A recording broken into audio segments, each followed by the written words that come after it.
Hi, welcome to Edward Box Guitar Tuition. Today's classic album inspection, the second to last one, only one more after this. Released 7th of November, 50 years ago today, is Deep Purple's Come Taste the Band. Now, this is an album I never heard back in the day. I always had a bit of a fascination with it because I thought it had a cool album cover. And I was also aware that it's the only album featuring Tommy Bolin, a guitarist I was aware of who had quite a good reputation, influential on a lot of American guitarists, so a bit of a cult guitar hero.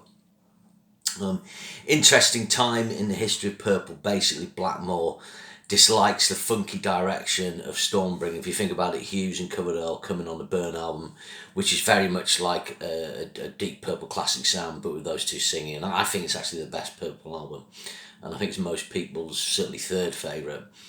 But by the time of Stormbringer, an album which I think is good, there's more sort of Hughes is getting his more of his Stevie Wonder funk influences into it. I mean, Coverdale's always been a rock man, but he probably liked the R&B element would suit his vocal style.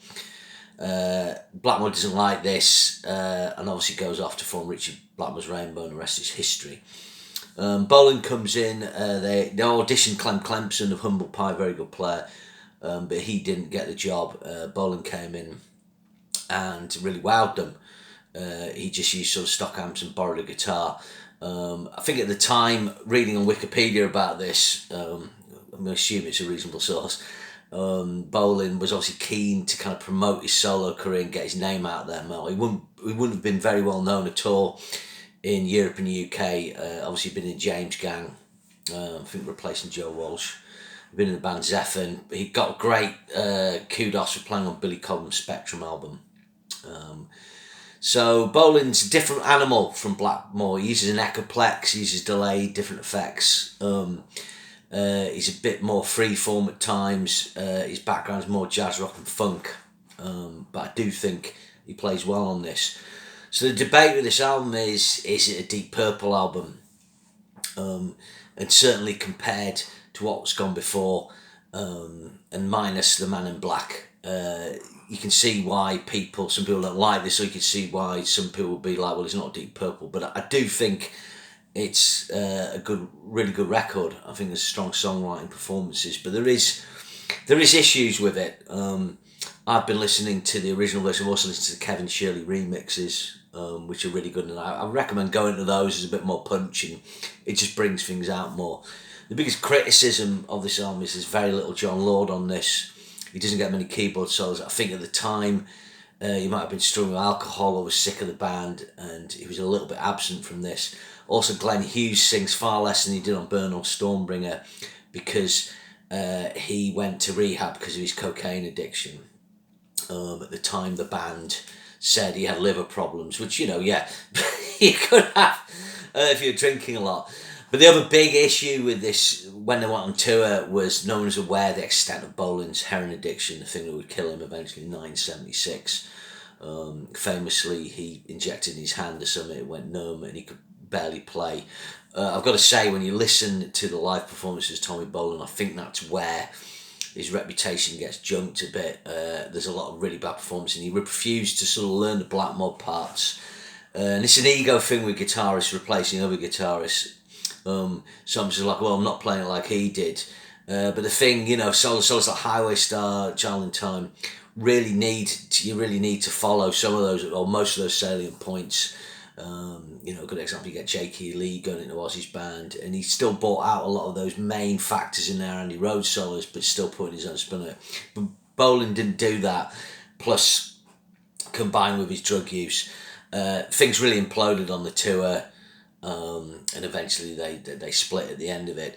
But anyway, the album opens with, I think Tommy Bolin kind of introduced himself with his Echoplex, a cool sound. Coming Home. This is a really good up-tempo rocker. I'm just looking at my notes here if you wouldn't want, I'm looking down. Coverdale, I know, sings in a higher register. So what's interesting is Coverdale, you think of him being a Paul Rodgers type singer, a little bit low register, and then kind of, making a rod for his own back, going a bit higher in Slide It In 1987, but you can hear him in the higher register here, probably to cover the fact that Hughes isn't on as much. By going in that upper register, he's kind of filling out those bits of Hughes. I think it's really good. It's got cool BVs, slightly different BVs on this, different sound. Bolin does a solid solo. Lady Luck's next. I don't think this is as good as Coming Home. It's got quite a grooviness to this. Again, some of the DC, David Coverdale sounds great. And it's just made up of 2 riffs, so it's only 2 minutes 48. Nothing wrong with that, and maybe could have been developed more. This album's like 37 minutes long, 10 tracks really. So I think Stormbringer's 36, 9 tracks. So these Purple albums are quite short. Then you got Getting Tighter. Glenn's on vocals on this. Got a really good funky riff on this. You can hear the James Gang influence on this. I suspect maybe Bolin had some leftover riffs. I think one of my criticisms with this, it has a really funky boom, boom, boom middle section, and it's just not Purple. It feels a bit unnecessary, and that lets the song down because the rest of the song's really good. Then you got Dealer. I think this is the first track where you can really hear a sound where Whitesnake will go. And it's got slide guitar on, it's got the Hendrix chord, the dominant 7 sharp 9. It's just some interesting left and right lead on this. Bolin's good, he's not as refined as Blackmore. I think Richie Blackmore live can sometimes go off script, which I don't like a lot of his, his showmanship sometimes. But when you get a solo like Burn, Child in Time, Highway Star, Smoke on the Wall, they're so well structured, and he's fantastic. And when I was thinking about this album, I was thinking about when a band loses a key member and they get a new member in. Does that upscale? Is that member better? Is it a sideways thing? But I think you've got to say with Bolin, he's not the standard of Blackmore. He's not. Blackmore's an innovator. Bolin's an interesting hard rock jazz fusion guitarist who's influential, but doesn't leave as big a mark. If I was looking for comparison, although I think Bolin's probably better than that, is when Vivian Campbell left Dio, they brought Craig Goldie in. And I think people were a bit disappointed now looking back. Now actually Craig Goldie does a good job. He did a very good job live. He's a good player. It just hasn't got the quality of Vivian Campbell. Sometimes you get singers coming in, Blaze Bailey, a downscale. Sammy Hagar getting a much better singer, but losing that weird individuality and showmanship of Daley Roth. A like-for-like guitar replacement would be Europe, John Norum for Key Marcello. Key Marcello doing a fantastic job, and up in the technical aspect. But that's what I feel with Bolin. It'd be wrong to say he's not, a first-class guitarist. He's not second level. He's not second string. I think he's better than that. But I think in the era of great 70s guitar players, he's on the reserves bench, and you're gonna bring him off the bench to do something interesting, but you're gonna be playing Schenker, Brian May, Richie Blackmore, Jimmy Page. Those guys are gonna be getting the ball, so to speak. That's my sort of take on that. Last track on side one was I Need Love. Again, this is funky, but it's not daft funky. It's got Bolin's jazzy pocket in this, which you can hear coming in from, his funk stuff and Billy Cobham. It's got very high falsetto BVs on it, which aren't a typical Deep Purple thing. And again, off the more that kind of Stevie Wonder 70s funk thing. Obviously, Stevie Wonder's a big influence on Glenn Hughes, and we'll see that later. I like the slide guitar on this. I think I was watching one sort of panel of critics on this. One guy criticised Tommy Bolin's slide guitar, and he did a lot of slide on this because he wanted to play slide guitar apparently. But it's not to say Richie Blackmore did some pretty cool slide things, but I think the difference with Blackmore's slide, he would play like the harmonic minor scale and stuff and do sweeter melodies. He wouldn't necessarily do like a blues pentatonic thing, which is what Bolin is doing here. But I like this track. It's really good. Glenn Hughes sounds good. Drifter open side 2, again, this has got that nice kind of Whitesnake vibe. You can see the way that's going.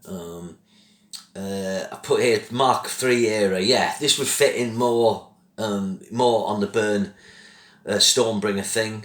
This has got a Mixolydian middle, where it uses the Mixolydian mode in the middle, just with a couple of major chords over the bass note, and that's quite nice, gives it a different vibe.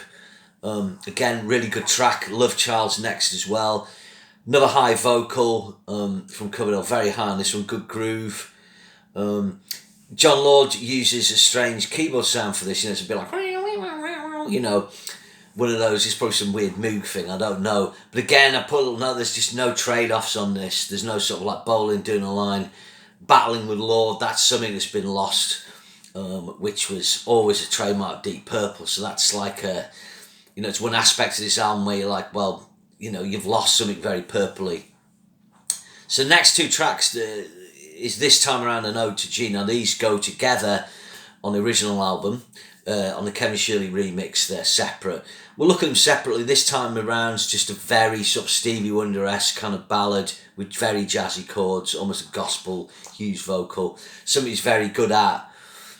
But again, it's not purpley. And an ode to G's, like, got a weird 12/8 groove, boom, boom, boom, boom, boom, and a weird staccato thing. Again, Purple often did instrumental passages, and they did the instrumental at the end. Is it A2000 at the end of Burn? I like these tracks. They're interesting. Again, I don't know if they're very purpley. And then the album finishes with probably the most well-known track on it, probably the one people might call a classic, which is You Keep On Moving. So this is the track that was added. Originally Deepest Purple had 12 tracks, and this was added as one of the extra 4 tracks on Deepest Purple from this era. This has got a really good Dorian melody, again bringing that slightly jazz funk vibe, but the harmonising between Coverdale and Hughes is great, and John Lord does a lovely kind of, his organ part is what's the word I'm looking for, flashing things out. It's really good, really great track. I think it's the longest track. I think it's 5:19. I'm just going to check that. Go down here, we'll look at the track list. I've just got this Wikipedia page up. This time around, Ode to G is one track, is 6:10, but separately they're not. So yeah, I mean, that's the longest track. So overall, I mean, I don't think there's not a track I really dislike on this. I think I'd give it an 8 out of 10, but because it's not purpley enough, maybe it's a 7 or a 7.5. This is a lot of people's, it's not their favourite Deep Purple album, but it's often like their second or third. If they like the Mark III era, then Burn's maybe going to come top. And then people are probably going to go for In Rock or Machine Head Made in Japan. And this is in there as a kind of outlier. And I do think it's good. I think that the songwriting's quality. It's a shame that this lineup kind of imploded. If the drug problems hadn't been there, if they'd come out fighting, things would have gone better. But his chart placings were low. And I think the reason for that is Richie Blackmore's a massive draw for Purple. I think the funky elements of Stormbringer may have put some people off, and they were like, well, they've lost Blackmore, they're a bit funky last time, I'm not buying Come Taste the Band. But I think the other thing is Purple suffer from his lineup changes, and this is something with bands is, if you're going to change lineup, it can't be too often, it has to be at the right time. And I think Deep Purple, when Gillan left, they were the biggest band in the world, and the Burn album did very well, but was that on the back of them being a big touring act and Machine Head being so big? I know Who Do You Think You Are comes out afterwards, but in that period, Purple are putting out a lot of albums. I think another thing is I think they were worked too hard, and that maybe precipitated members leaving. If you look at the gaps between albums, they weren't worked as hard as Bally's Uriah Heep, but when you look at Led Zeppelin, they just stuck to an album a year. And the workload's consistent with Purple. They put out 2 albums in 74, Burn and Stormbringer. They didn't need to do that. Made in Japan came out in 72, and then a few months later you had Who Do You Think You Are. Now they could have put Made in Japan out in 73, had that year, put Who Do You Think You Are out the back end of 73. They wouldn't have needed to do Burn till back end 74, 75, then Stormbringer 76. They could have given more space.